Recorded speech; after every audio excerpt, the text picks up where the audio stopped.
thank you for joining the path. We're going to start the event. So welcome all. I'm going to do my announcement slide before we get to the panel.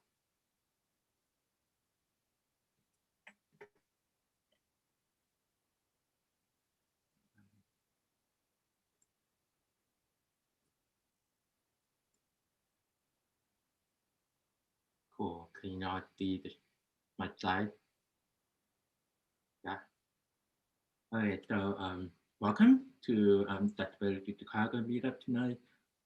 For those who are new to that, we used to have like a physical meetup in Chicago, but since then we've been doing remotely. So we're really glad that we can see a lot more people around from all across the different states and country as well.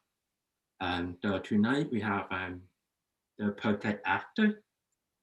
We're really grateful for them to come and share their knowledge, their passion about making Black Lives Matter and social justice issues accessible on social media. So tonight the event moderator is Santina. Will be the lead moderator. And we have Karen and Myra, who will be helping with technical support. Any questions you might have, you can drop in the chat or DM them. So let's see. So one of the things is that in about 10 minutes, we're going to start having the panel, but then we'll wrap up at 7:30, which is 7 hours. And then for live captioning, you can use it on any of your device with the browser with dreamtech.net/player?event=DDA.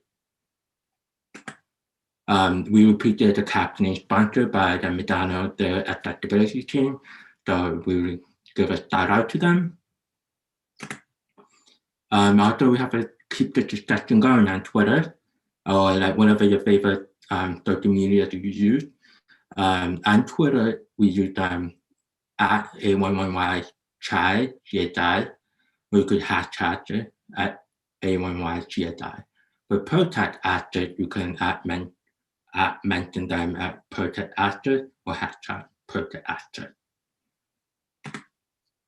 We have YouTube, so this panel will be recorded and we'll post it on youtube.com/A11YCHI. So before we get started, if you prefer not to be in a recording, turn off your video camera, hold question for Q&A time, or you can drop your question in the chat and then we'll be queued up. We will be monitoring chat for technical issue and questions on both Zoom and YouTube. So we're going to take a pause right now to, if anyone has job, they can unmute themselves, or you can drop in the chat.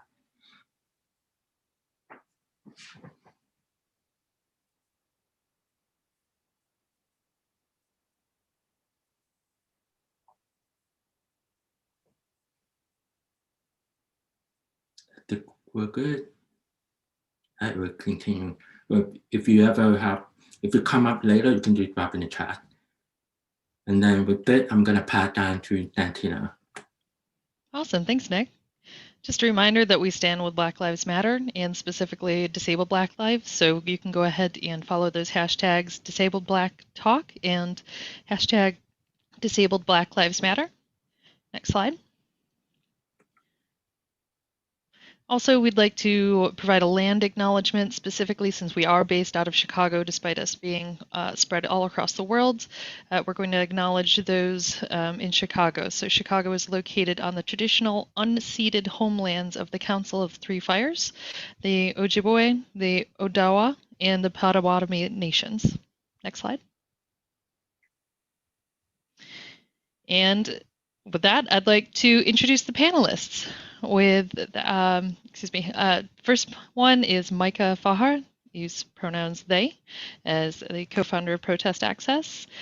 I should have practiced the pronunciation, so I'm going to apologize in advance.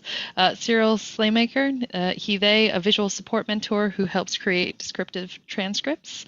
Jack Silily, pronoun they, a member of the advisory board working on information-related projects. And Jordan Joe Nelson Stoger, she, they pronouns, a volunteer as the workflow manager. Next slide. That is the end of our slides. Great. So with that, let's go ahead and open it up to our panelists. Firstly, thank you so much for joining us. We're super excited to have you here and are very excited about the work that you've done. So super excited to learn. And so just to start out, I'm curious, how did protest access start? How did that come to be? If you could just share that with us. Yeah, so I'll go ahead and share. Basically, when, the mass unrest after the horrible murder of George Floyd started to become a thing, videos started to spread all over the internet very, very quickly of protests and police brutality and things that were really important to be able to keep abreast of current issues. And many of those videos, most of them, were not captioned and not accessible to anyone who, couldn't hear the audio for whatever reason, maybe someone whose English is not their first language. For a lot of blind people as well, visual descriptions were lacking. And so there were a few Codas who started actually offering to caption and transcribe these videos. And I myself saw one of the tweets that was offering after Niall DeMarco retweeted it. And I reached out to the person in question. I was like, hey, I'd like to volunteer to help out. Like, there's a lot of stuff going on. It's too much for one person. And I was not the only one. So we eventually got put into a little Twitter DM group. And then that started getting bigger. And so I suggested we move to Discord. I created a Discord. We started to organize our workflow, and it just kept growing and growing and growing. Initially, when we first started, we only provided transcripts and captions. But later on, we were made aware that, like, hey, visual descriptions would be are a really necessary part of accessibility as well. So we started to add those in, and now we have hundreds of volunteers, I think somewhere around 300 last count, over 20 organizers. We have a pretty flat hierarchy. So we have volunteers, and then we have the organizing team, and anyone who wants to join the organizing team can. And we've just kept growing, and it's been incredible to see. We're getting close to a year. We'll be about a year at the end of May, but I'm really stoked that this has grown so big, and that, more and more people every day, they find out about us, they want to help us out. And I also just want to say we are so excited to be here. Thank you so much for inviting us. We've all been looking forward to this, so we're really, really happy that we're finally here. Awesome, thank you. And I just wanted to define CODAs. Not everybody knows what that means, so if you wouldn't mind sharing what that is. Yes, of course. Coda stands for Child of a Deaf Adult. So generally, a hearing child who grows up with deaf parents, often if the deaf parents are immersed in deaf culture, will have grown up also immersed in deaf culture, will often have ASL as their first language if they are in an ASL using family, etc. Awesome, great. I just wanted to also kind of call on the other panel members to see if they want to share how they came to join Protest Access, or if that pretty much summarizes everything that anybody else on the panel wanted to add.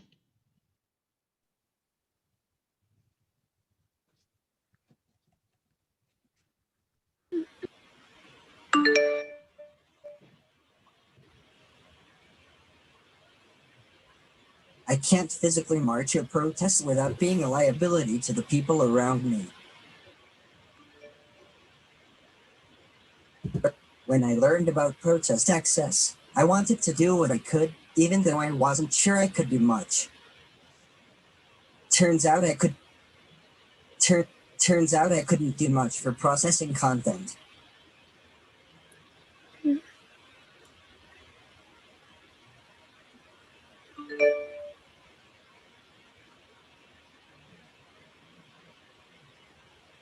But I have valuable background and support skills that are improving every day. Thank you. That's definitely important. That's a great thing to highlight, that, even though you can't get out there in March, then there's certainly other ways you can contribute. So yeah, definitely. Thank you for sharing. Also, again, just wanted to pause to see if there's anything else that anybody wanted to add in the panel. Sure. I attended an event that had a terrible wind, and I recorded it. And afterwards, I was so excited to go back and rewatch it. I'm hard of hearing myself, and so I sometimes type up transcripts for things because I can hear well enough to do that.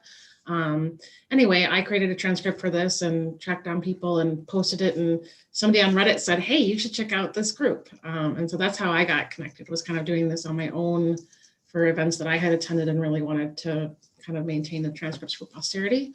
And I got hooked in with these guys. Fantastic.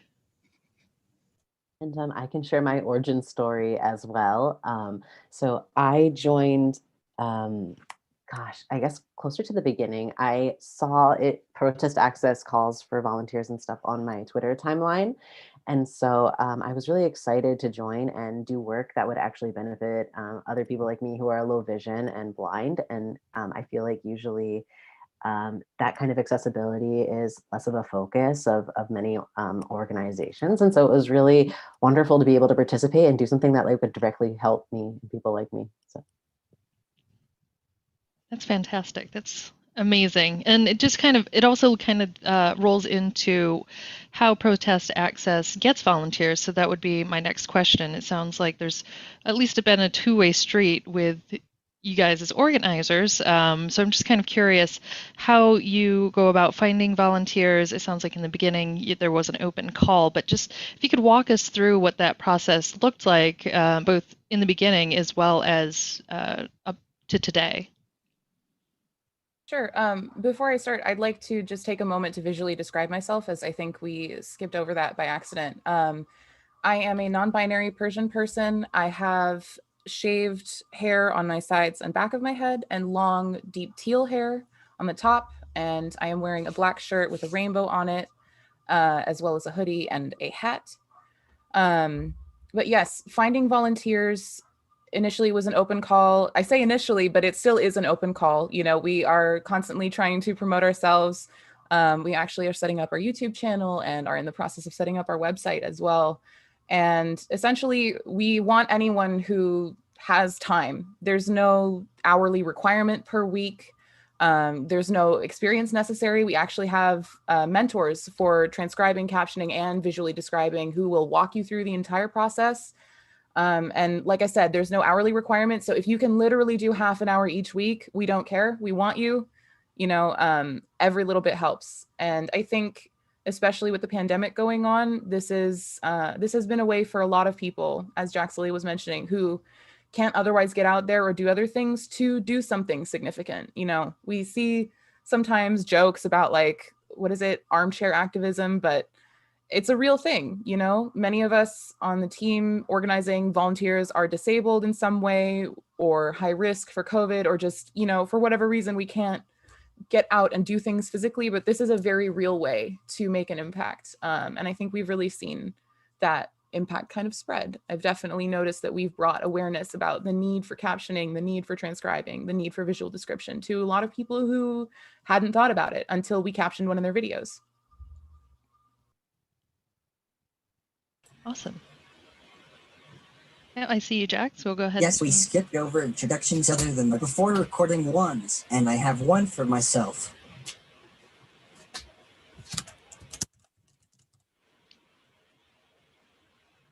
It's okay, if that's okay.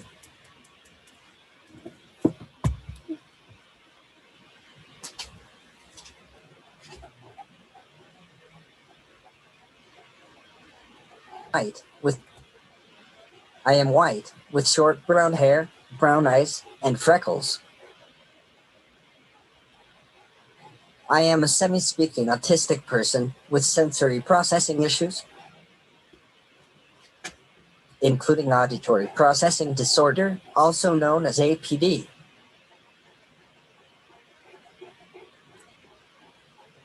I speak with a device, so please wait for me to type my answers, and don't speak over me while I am doing so. At Protest Access, I'm part of the advisory board and the tech committee. I also have a background in deaf studies, linguistics, and library and information science.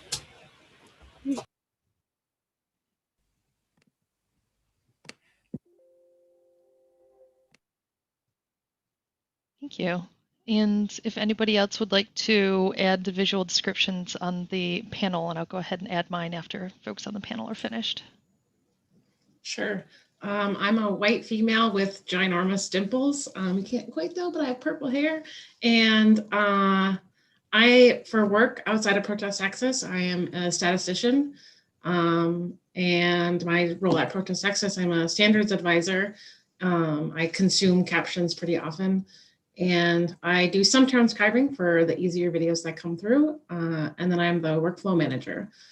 So I own all the documentation for how to go through our process and do work with us, basically. Cool, and I'll hop in next. So this is Cyril. I'm 33. I'm a white transmasculine person with a round face and fluffy brown hair. Brown hair. I'm wearing gold and black hexagon glasses and a kind of denim button-up shirt with a green cardigan over it. And at Protest Access, I'm the visual support mentor, one of two. And also I'm on the organizing committee with all of these lovely folks. When I'm not working with Protest Access, I am a English as a second language teacher at the secondary level. Great, thank you. And I'm the panel moderator. So my name's Santina. Again, my pronouns she, they. I have dark brown hair, glasses, ambiguous ethnicity, and female presenting. So I wanted to roll into the next question. So we talked about how you find volunteers. I'm curious how you manage that workflow process. And I'm sorry, that was Jordan, I believe, who's the workflow manager. So maybe you can share with us how that's managed once you receive the volunteers. How is that managed, both on your end as well as from the volunteer standpoint? How does a volunteer know what kind of work that they're going to receive? I believe you're on mute. Sorry about that. Okay. We have a form, and if you want to volunteer with us, you go and fill out this Google form, and it sends a thing to one of our volunteer coordinators, and they reach out. The form asks what kind of volunteering you're interested in doing. So if you're interested in like transcribing or visual support in particular, you can mention that there. If you're interested in something more along the lines of organizing or contributing in other ways, like we have a whole tech group, and we have some people who just kind of pop in and do second language or non-English supports. They are second language speakers, that kind of thing.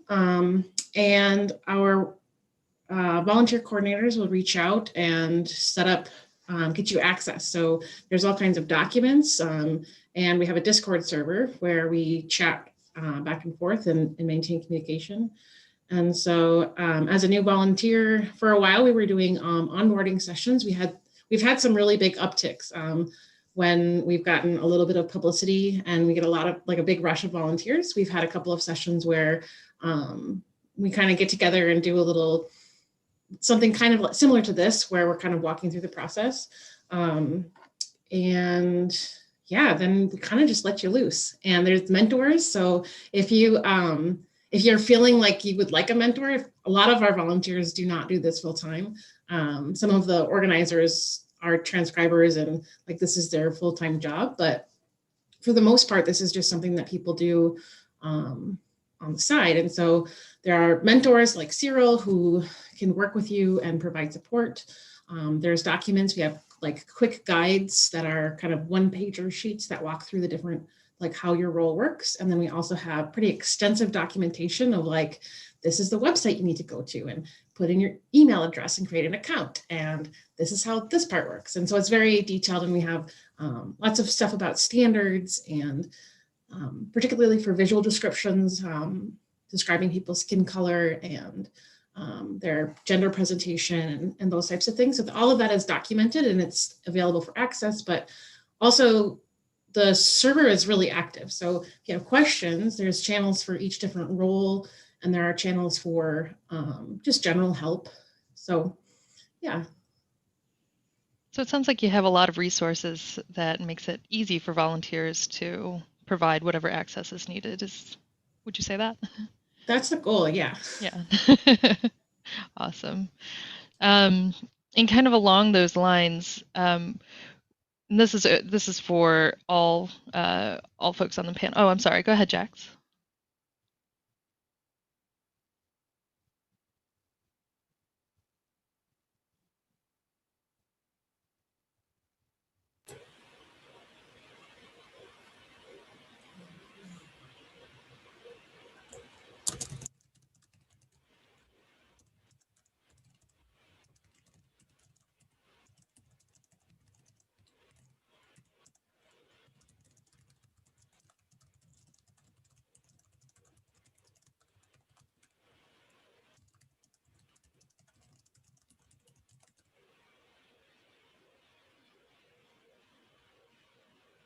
We also have break areas and self-care areas where people can just socialize and build community and take care of themselves.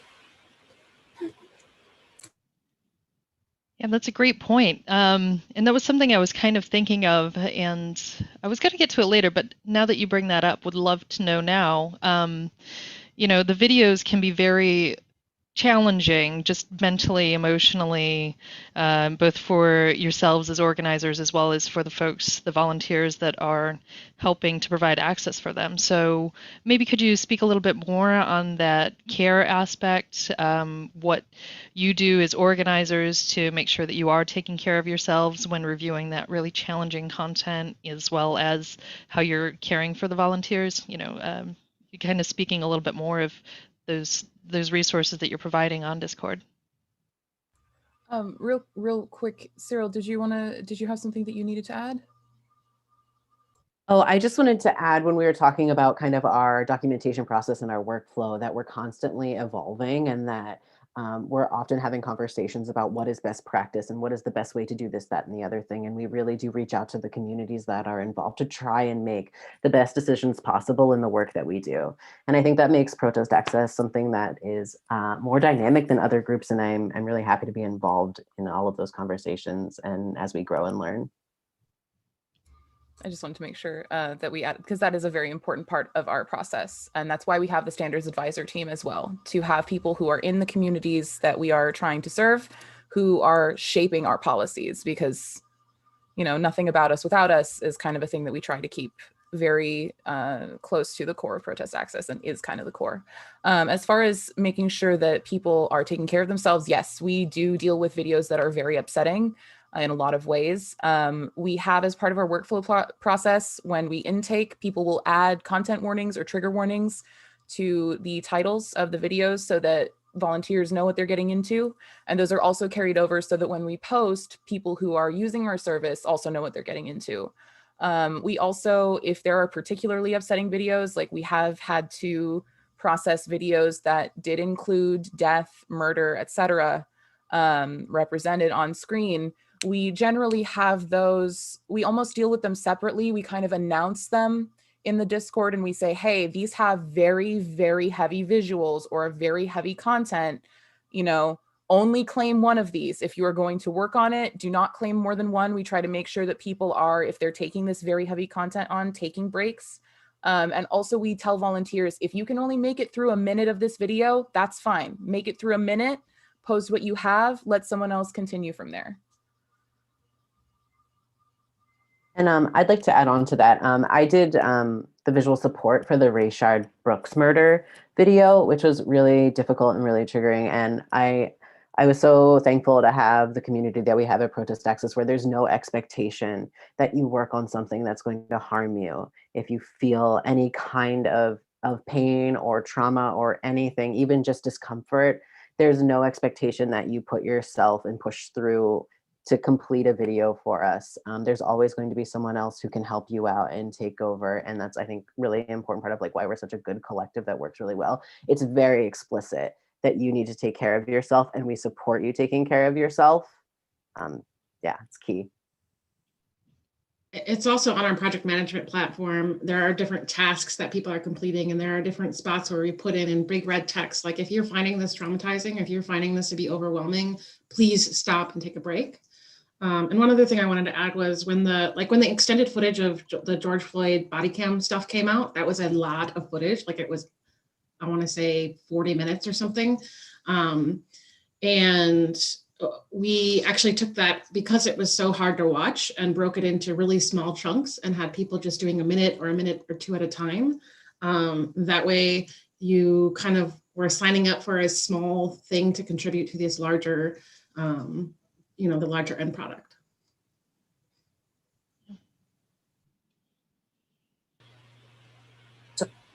We also have a community manager who has a background in psychology and posts regularly resources and self-care chat and reminds people to take breaks. And we also, in addition to kind of the self-care and the socialization channels, we have a vent channel where people can kind of just vent their frustrations, talk about things as they need to. And yeah, we found often that we actually do kind of have to step in and tell people, hey, it's time to stop now. It's time to take a break, because people are really motivated to do this work. And so we try and keep an eye on the people who are taking on this kind of heavy thing. And I think having those kind of separate announcements, having those big text reminders like, this is heavy, take a break, because you can't draw from an empty well. And to be able to provide access, we need to be able to take care of ourselves first and foremost. And so that's one of our major concerns, is because we do, unfortunately, by the nature of our work, deal with so much heavy content. We are constantly trying to make sure that our workflow process, it's very clear. Take care of yourself first. There will always be someone to help. You don't have to take this on all on your own. Yeah, I think too, like burnout is a huge concern, because this isn't going to end anytime soon. I think we all kind of know that, like, the social justice movement that we're currently living in isn't, like, it's not a wave that's about to crash and hit the shore and just be done. This is a really long-term project, and pacing ourselves and getting involved in a way that's sustainable and long-term, you can continue to be engaged in that way, I think is really important and something that we try to stress. I will say also, jumping off of that, that I find that we as an organization are very accommodating to burnout. A lot of the organizing team is neurodivergent, and we are very open about that in our space. Myself included, I am also neurodivergent, and I was going through a horrible months-long period of burnout. And, you know, initially, as I have like this fancy title of co-founder, which basically just means I'm a dinosaur in protest access terms. And I was really worried, like, oh, I'm a co-founder, I can't step back or anything like that. But no, people stepped in, they filled the gaps, they had that space for me. I was able to do what I could. And now that I'm kind of coming out of burnout, I'm able to step back in more and take more on. And it's just very fluid and very accommodating in that way. I find that we've managed to create a workplace culture that is very accommodating. And that's something I think that one of the things that I'm the most proud of about our organization. It's really amazing. So just to kind of shift gears a little bit from what you do within the organization and how you provide the access, I wanted to shift to, you know, the communities that you served. You mentioned that you do reach out to those communities. So I'd like to hear about that, and I'd also love to hear how you respond to requests for captions and what the thought process is, well, not only captions, but all access to the videos, and what your thought process is behind the videos that you provide access for. So we are currently working on hammering out a more concrete policy, but generally our policy is that we only take videos that match what our organization is intending to do. So social justice focus, Black Lives Matter, especially, of course, things like that. We don't do personal requests. So if a content creator wants to kind of have us on retainer to caption their content, we just redirect them to some resources that are better suited to that. But if a video meets our criteria of this is information that falls under this umbrella of social justice, we don't curate further than that. So we actually very early on in Protest Access's history, I guess, there was a video that I actually captioned myself of someone who was, I guess, someone who grew up with horses, who was attempting to show how you can move horses around with just your body. And the idea of the video was to share this information with people so that if police horses were if police horses were being used to push protesters around, that you could push back. Now that video was related, so I did caption it and posted it. And then I started to get messages saying, hey, the information in this video is incorrect. you need to take this down, this is dangerous, etc. And the thing is that we don't curate, like I said, beyond what is related to our scope. If someone requests access to something and it falls under our scope, we will caption it. We are not here to decide what videos are safe for people. We do caption sometimes videos that go very much against our own personal views. We have captioned some very right-wing, some very violent stuff. We always put content warnings, of course. But the point is that we are here to provide access and not to curate a feed. And for us to decide, oh, this video is too risky, oh, this video is misinformation, we must withhold it, would be ableist, it would be oddist, it would be just generally unacceptable. Because to say that we need to somehow filter that feed for our users is to say that they're not just as capable as anyone else of figuring out what is and isn't relevant, what is and isn't misinformation. We are an access tool. We are not a platform for like deciding what is okay to make accessible. Accessibility has to be across the board. You can't make a personal decision. Oh, well, I'm not gonna tell you about this thing because I've decided that that's not appropriate for you. That's not our decision to make. And I think that's been sometimes a source of conflict, as with the horse video where we did have to put out a statement, but it's something that's very to all of us.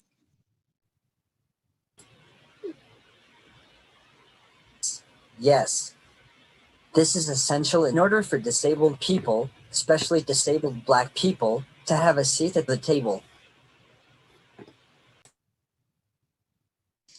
And I think, so to go back to your question about how we choose what we're going to process, people tag us on social media platforms, and we have intake request managers who go through the requests and screen content, like Micah said, to make sure it matches with our organizational goals. And from that point, we do it. We put it through our process. Our process has 3 stages: transcribing, visual support, and captioning. And if you request for us to process the content and it fits inside of our mission, it goes through the process. So, and this whole idea about not curating content and not deciding what's acceptable for people who have accessibility needs to be able to consume goes down to things that are as simple as like word choices. And I mean, like YouTube, I think, has started censoring naughty words. And the idea there is like the people who rely on captions to consume content need to be protected from seeing that word on the screen. And that's a really condescending thing. As somebody who relies on captions a lot of times, especially when people have thick accents, or if there's whispering, or if there's multiple speakers, to that idea of like, we don't deserve access to it because it's like, ooh, a little risky, is really just super uncomfortable. And one of the things I love about protest access is that is at the core of everything that we do, is that access is the #1 thing. We're not here to curate content. We're not here to make decisions about what people can consume. We're here to answer requests and to make it happen. Related to that, also something that is very exciting about what we do, I think, is that because we are not like an official transcription team or something, we don't have to follow industry standards for how we caption. And I think that makes our captioning and our transcribing a lot stronger. So many places will, for example, when a speaker is speaking in African-American vernacular English, many transcription places will change it to standard English, which to us, we decided there's no reason for that. That doesn't make any sense. It takes character out of what people are saying. You're changing the message really, because the tone and the way that things can be delivered in AAVE can be very, very different from standard English. So we're able to do things like make sure we are captioning in AAVE, and we have volunteers who are fluent in it, who do that for us. And we're able to play around a little bit, maybe with capitalization or something, to figure out how to best indicate tone, because that's something that's sometimes lost in captions and transcripts, pauses, emphasis, things like that. And I think that's been really, really cool. And yes, sorry, go ahead. Oh, I was just going to say, with this idea about correcting AAVE is also to say like standard English is the right way to speak, and like everybody who's who lives in spaces where they speak in vernacular, like that's wrong somehow, and we need to be correcting that. And I think that's a terrible message to send. It's a lot like censoring naughty words. I mean, it's teaching people or giving people this idea that one thing is right and another thing is wrong. And I think that's pretty uncool.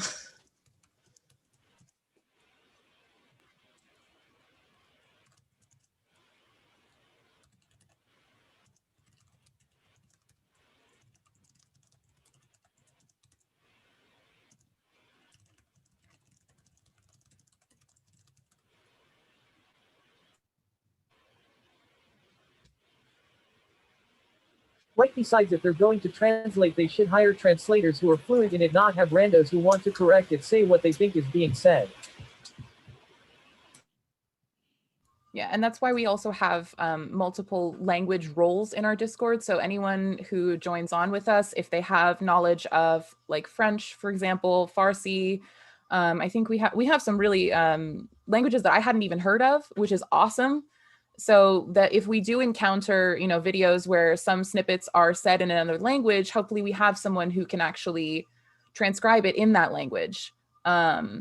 We don't do like translation because we're not equipped for that. Maybe eventually that would be something that we could expand into, but for now, at least, we can make sure that we're providing completely equal access because we will have those foreign language segments transcribed in that language, which creates an equivalent experience for someone who is maybe hearing it spoken, doesn't know that language, but is hearing those words.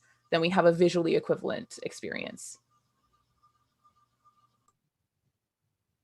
And I do want to jump in and kind of bring it a little bit back, that we don't go out and troll for content to make accessible. The people who follow us tag us in content that they want made accessible, and so that's how we get the majority of our content. It's not us as a team like finding things that we think are worthy or whatever. It's all really user based. Yeah, that's part of how we make sure that we're not curating. Sometimes if one of us finds something that we think, wow, this looks really important, we will submit it, but we submit it through the form the same way that you know, anyone else would be in taking a submission. I also do want to point out something that I think gets lost a lot of the time that we do that falls under our scope is things like memes, memes that are relevant to the discussion at hand. So for example, I think this is one that people will know. There was that song like "You About to Lose Your Job," that remix and like that whole clip. That was something that we captioned, and we actually have a system for prioritizing videos. So videos that have been requested multiple times in one day, videos that need to be done in a timely manner, or else they will no longer be relevant. So like, for example, voting information. And memes, because memes are rapid fire, they change very quickly, and they are a huge part of the cultural conversation. And that's something that I think maybe people don't necessarily realize a lot, because memes, haha, funny, but they are a massive part of being able to participate in a cultural conversation that people who, for example, need captions, or people who have accessibility needs that aren't being met, they're left out of. And so it's very important to us to make sure that we prioritize that kind of content so that people can participate fully in the conversation.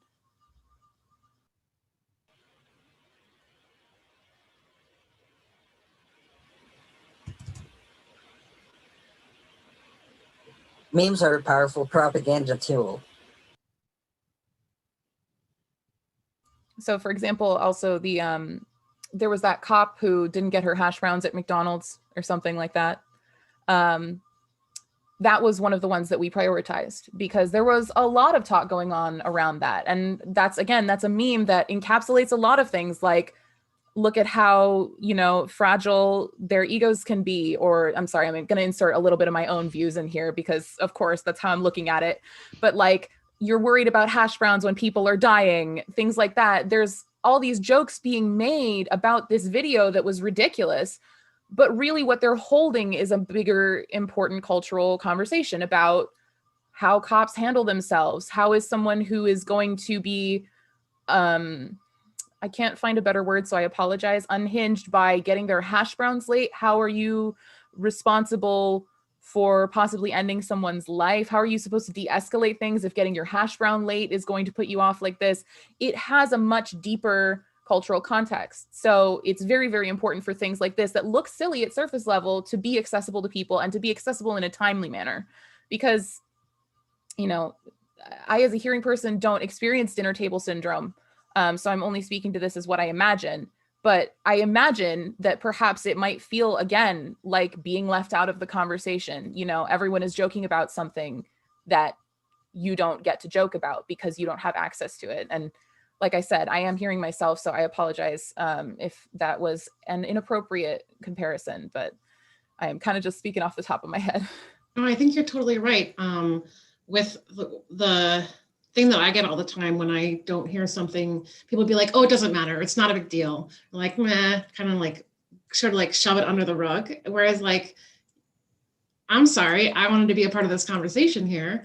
I would like for you to fill me in. And sometimes I can get a little prickly about it because like, you're my family. I want to be engaged in this conversation. Like this is cultural discourse. We deserve to have access in lots of different ways. And so I think you're right on, Micah. And I just want to, oh, I'm sorry, Jax, let me.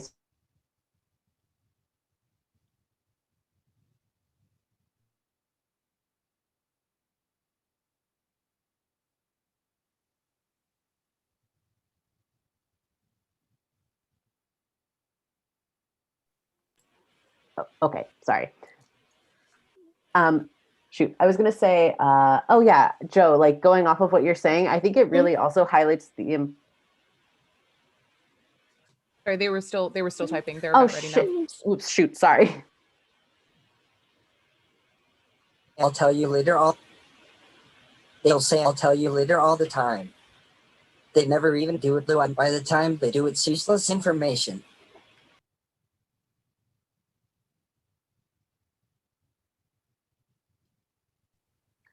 Yeah, and I just wanted to reiterate, especially on social media, like a lot of the memes are visual, and it can be really difficult to cruise your feed and not be able to pick out like all of the things that are going on that people are joking about, and even like the reaction gifs to the content.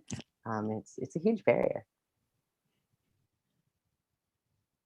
Yeah, and just kind of thinking about memes and the videos and all the various different kinds of media that you are providing access to, is there any kind of platform that you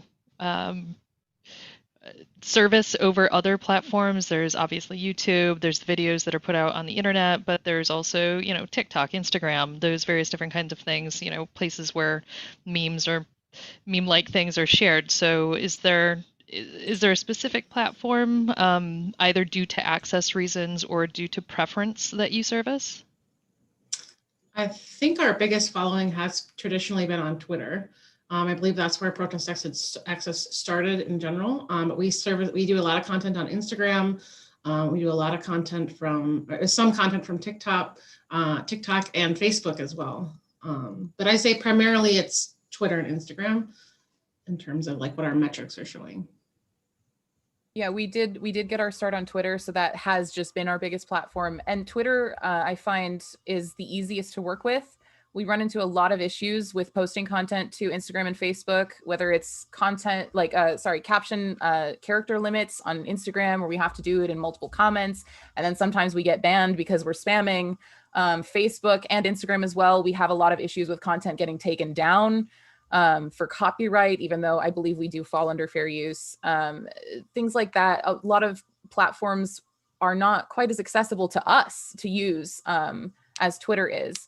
We don't currently have a TikTok account, but sometimes we will find TikToks that are sent to us as requests, and we will do those. But we, are looking to expand to different social media accounts, hopefully expand our presence as we grow. But yes, we find a lot of challenge on platforms that aren't Twitter. Twitter has been the easiest to post to in a lot of ways.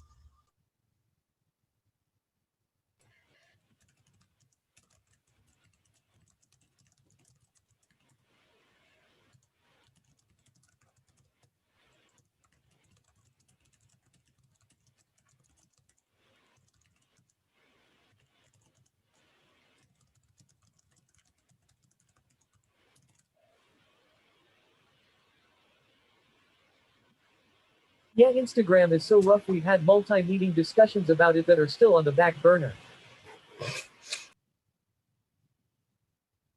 Our whole parking lot is Instagram.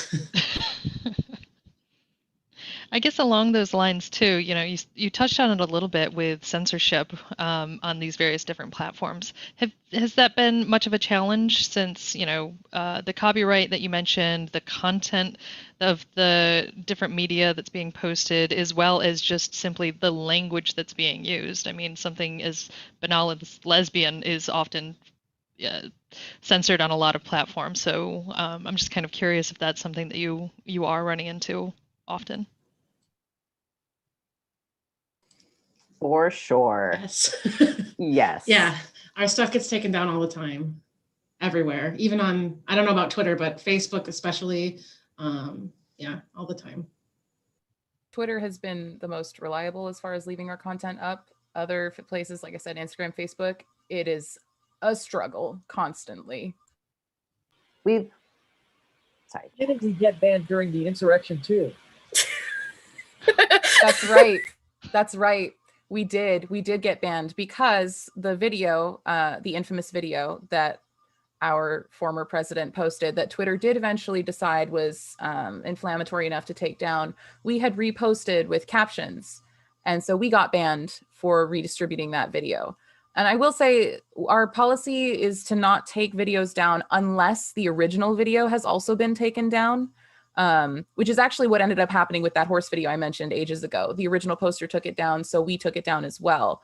But that is the only time when we will take something down, is if the original has been taken down, because then that's, again, equal access. So if it's not available to people without captions, then it is no longer available with captions as well.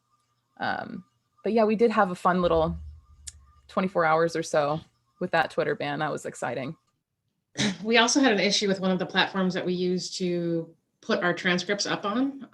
Pastebin basically took all of our, not all of it, but 80% of the content that we had posted on these plain text transcripts and made it all private.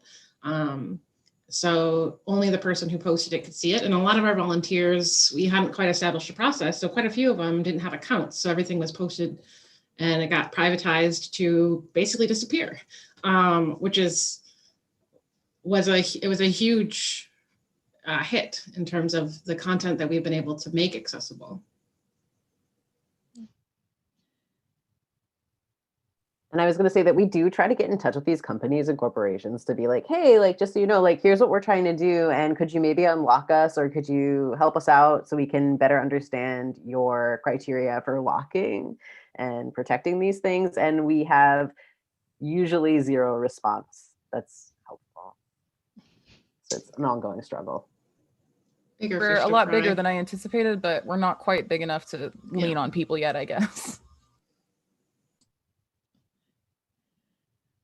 So just to wrap up the panel portion before I open up to questions, just curious, since you are all volunteers and I believe you all have day jobs, how do you sustain yourselves as an organization? How do you sustain the volunteering financially, and just, the sheer organizing itself? If you could share how that happens. Sure. Part of I think what helps us sustain ourselves is that kind of flat hierarchy that we have, because we have so many people who are on the organizing and are constantly open to people who want to be a part of it. When someone is burnt out, like myself, for example, someone else is there to step up and take on and distribute, what needs to be done. And we did do a GoFundMe, I believe, a little while ago, and we now have some funds which we use entirely to sustain the organization. So for things like server costs, paying guest speakers, things like that, we do now have some of those outside funds from very, very generous donators who are basically allowing us to keep the organization afloat. I don't think in the beginning, I think some of us had to put personal money into it, but thankfully it wasn't too much. It was like $15, $20 or something to like have a server for an email or things like that. And because the hours are so flexible, people do their day jobs, they rest, and they just contribute when they can.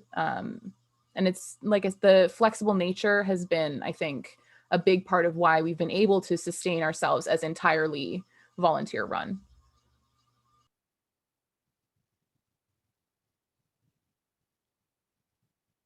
We also use a lot of free tools.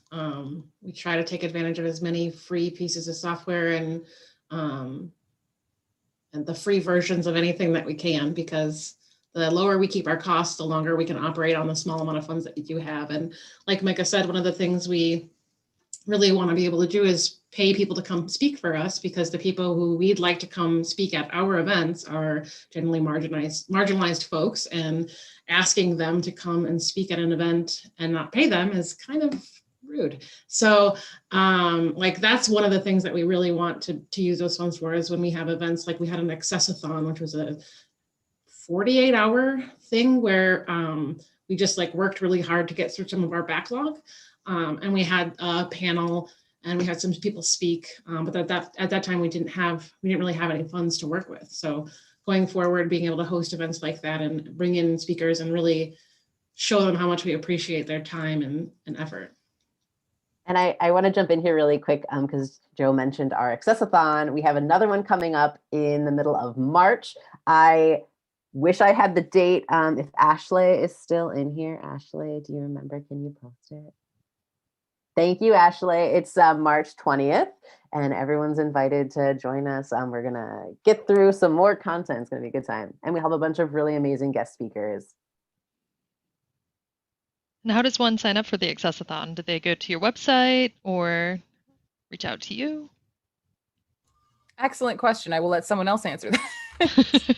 There's information on our website, and I will also paste some information in the chat. Fantastic. And with that, I'd love to open it up to some questions. Just a reminder to everybody, we have pasted the GoFundMe link in the chat, as well as a form if you'd like to volunteer. Looks like, let me try to read. I might have missed some questions earlier up, so hopefully my co-orgs can help me out. But the first one I see is, do you provide the transcribed, described video to the source, or do you consider your own content to post? It depends on the platform. With Twitter, we will reply to the original post with our captions, our transcription, and description. We'll also post it once it is all done on our own page. We kind of do it in pieces. When we reply, I believe the first step is to do the visual transcription, the transcription with included visual description, and then that moves on to captioning. So as those are done, we will add those as replies to the original post. Then once everything is done, we create a new post which also links back to or otherwise credits the original video. I'm sorry, I got a notification my internet connection was unstable. Hopefully I didn't cut out. I think we made it through most of what you said. Okay. Thank you. And I think that is sort of related to the next question I see, which is, how do people with disabilities use the content that has been captioned or translated? Does it not update the original content? Since we didn't publish the original content, we don't have the ability to update it. But since the content we process comes to us through requests, we always tag the person or people who have requested the content to be made accessible. So we're pinging them to let them know that the accessible version is available. I believe we also, in our little spiel that we have, when we post something, we say, like, please consider using this version when reposting, things like that. So yes, we tag the original requester, and then we kind of try to encourage people to repost the accessible version.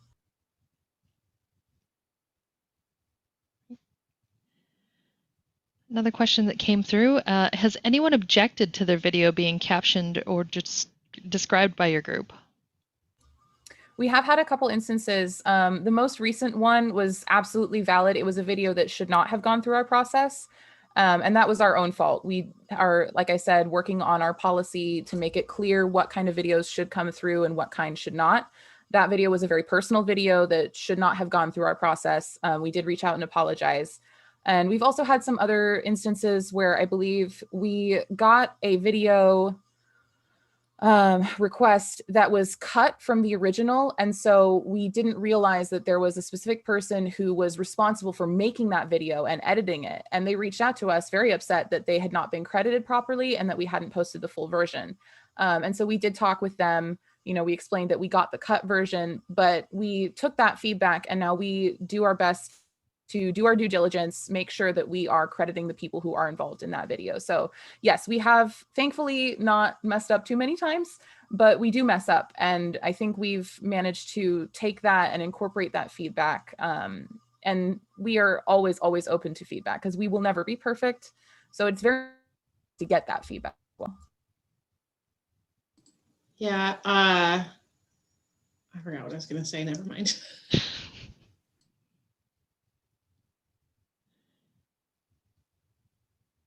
Nick, Myra, Karen, have you seen any questions come through that I may have missed?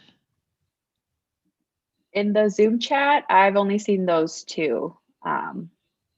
Well, yeah, we answered all the questions. So. What I was going to say is there's an interesting conflict too between when you're a transcriber and you're looking at content. There's research that you can do, right? So you can search up a person, try to find out. And sometimes it's as simple as an anchor on a news show, but a lot of videos we do aren't that cut and dry. So you're like looking for the name of the quote unquote Karen who got tagged in a video that went viral. And then there's like this kind of ethical thing of, do we tag this woman who had this terrible moment? Do we like use her full name? If there's license plates in the video, do we blur those out? Like where are those lines and where do we draw them? And it's difficult. It's a hard thing to traverse.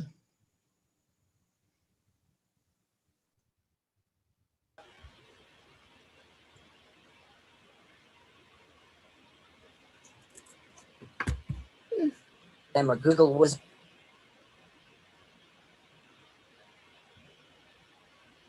I'm a Google wizard. Yeah, I am a Google wizard, so I do a lot of looking things up for people.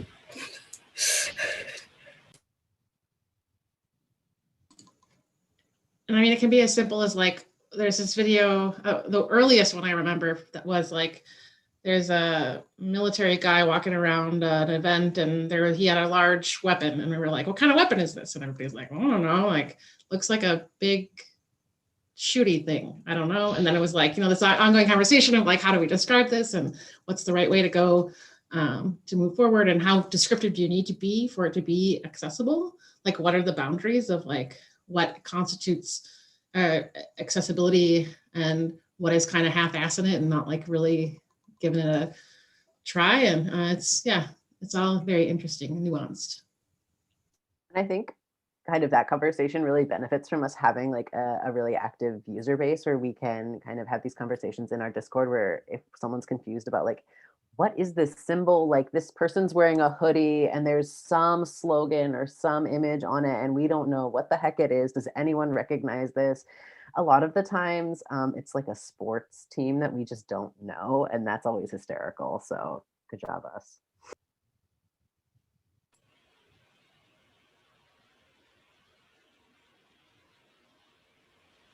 Chant they're saying or what a sign says.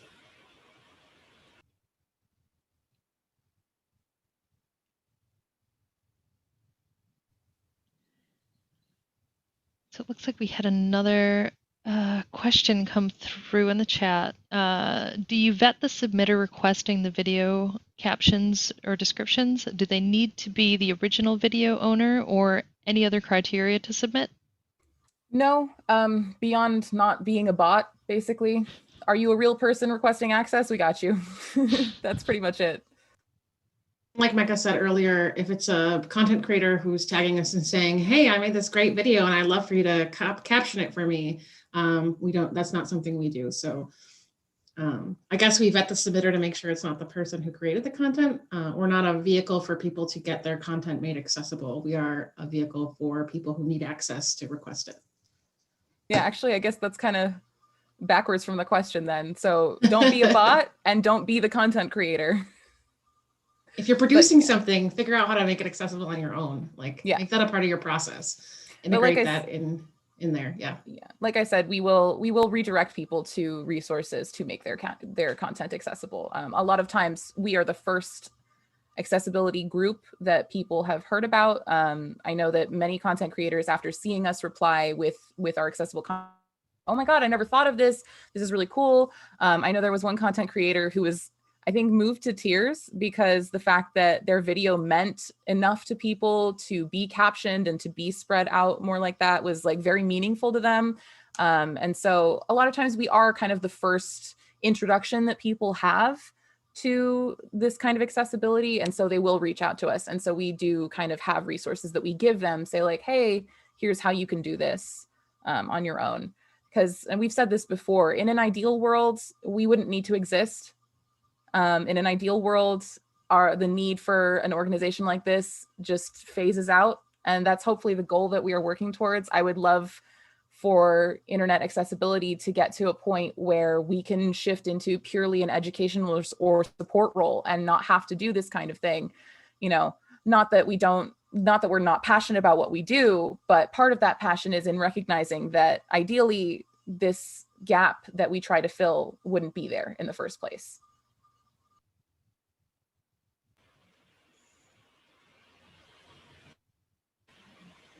I do have a question. Can you hear me? Oh, hang on, Nick. Okay.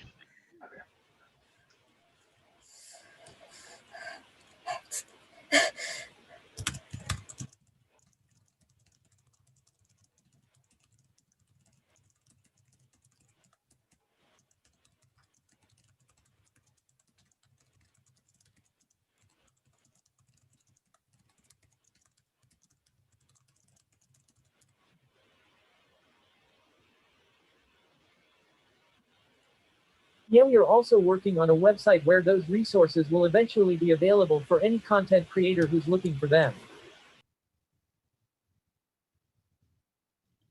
Very cool. Awesome. Go ahead, Nick, with your question.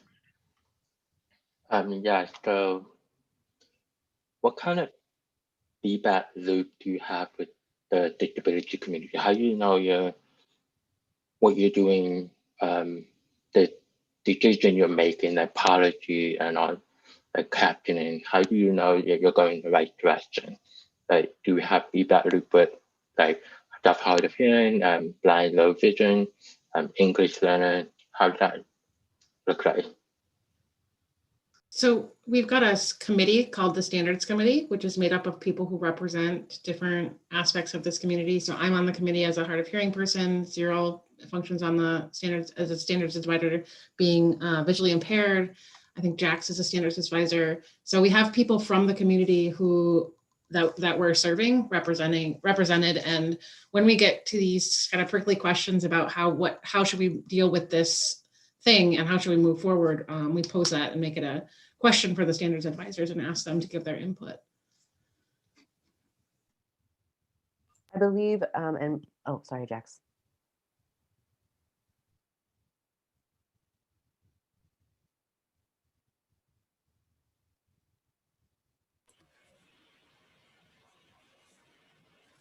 We also do user research on our followers and provide opportunities for feedback as much as we can. Yeah, I was going to say the same thing. We try to reach out to people who fit the identity of the question that we have to get their input to better steer our policy and even just individual choices. We also monitor any tags that we have, replies to us. Oftentimes people will reply to a post that we have made with like, thanks for this, or this wasn't clear, things like that. So we take all of that in as well. And then we also will post polls on our Twitter asking members of the community, hey, we have this problem that we've run into. We have a few different ideas for how to solve it. And we try to collect as many opinions as we can on what is the best way to move forward. And we are always looking to expand our standards advisor committee. You know, the more voices we can get from these different communities that we serve, the better. But we are always trying to collect as much feedback as we can from the people that we are trying to serve, because what would be the point of not listening, you know?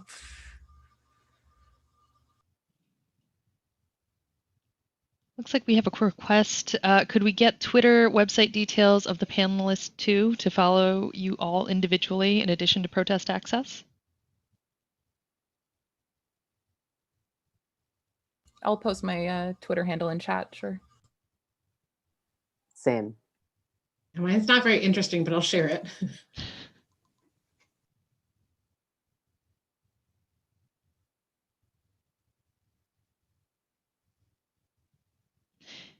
And just to wrap up, since we are almost at the very end and we don't have any more questions, either some final thoughts that you wanted to share with us, or maybe share a bright spot of your time at Protest Access, something that's been really rewarding or exciting, or just something like that that you would like to share with us.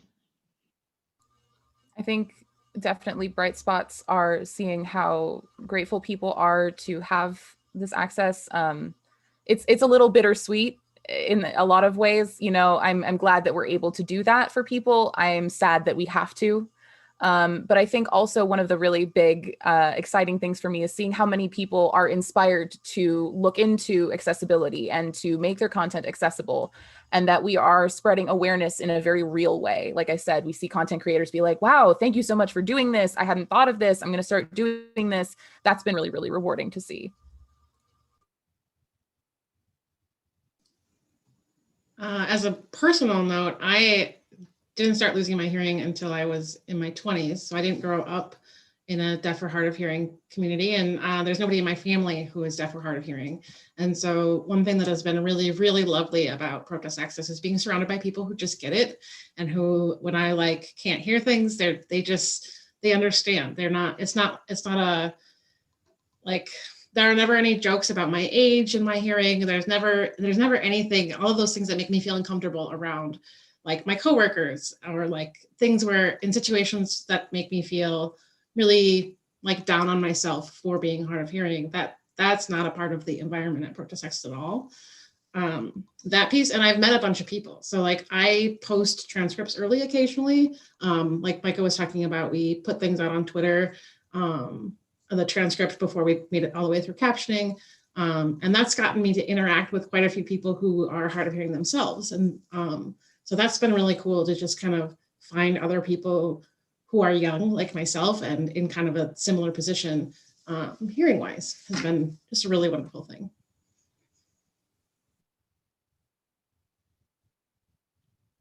Actually related to that also, I touched on this earlier, but one of the things I think most proud of about our organization as a whole is the culture that we've managed to cultivate. Like I said, most of the organizing team is neurodivergent, and so the working culture that we have is extremely accommodating. You know, a lot of us, I will stim freely in meetings. I'm a little more reserved right now because it's hard to take the mask off, but we'll stim freely in meetings. We will, you know, say like, hey, brain, no words good right now. So I'm just going to try and put a thought out there, or can you rephrase that? Or, hey, I'm not processing that. It's very freeing to not only see other people ask those questions, but to know that you won't be viewed in a negative light or get negative feedback for asking those questions or for being visibly neurodivergent or something like that. I think that's been incredibly rewarding to have helped create a space like that. Oh, dang, Micah, that's what I was going to talk about. Sorry, you know I love to talk. It's okay. No, you said it really well. I really feel like this is really one of the best organizations I've worked for. And I wish that we could take this kind of culture of acceptance and understanding and kind of project it outwards into the broader like corporate world and professional lives that we have to lead, because it is so refreshing to come into this space and do work that's really hard, but feel really good about it and feel like, sure, you can get burnt out by this work that we're doing, but it's so refreshing to have a group of people who really are there for you, who have your back, who are going through the same things you're going through, and to really create something better for people together. And one thing I do want to say is that I really appreciate that while there are some people in our group, in our organization, who have a lot of experience doing accessibility work, that's not the norm. And I think being people who just want to go out there and make something better, and being surrounded by people like that is really great. And that it's a really wonderful opportunity to learn new skills and learn new things. And yeah, it's really great. And if you're thinking about joining us, you should do it. There's no time requirement. You can just join and do like a minute a day. For pennies a day, you can make me very happy. Sponsor a Micah for just pennies a day.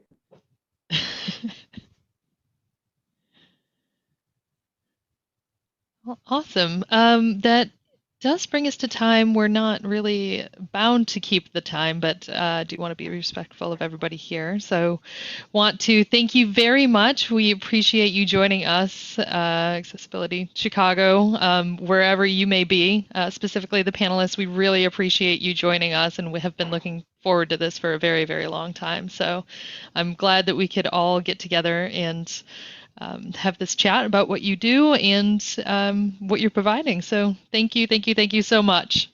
Thank The you feeling so is much for having absolutely us. mutual. Yeah. Sorry, sir. Yeah. Come join us. Come join us. The feeling is mutual. We've been so excited about this panel for ages. Thank you so much for having us. I cannot overstate enough how exciting this has been. So thank you guys. And come join us. You have a great evening. Take care.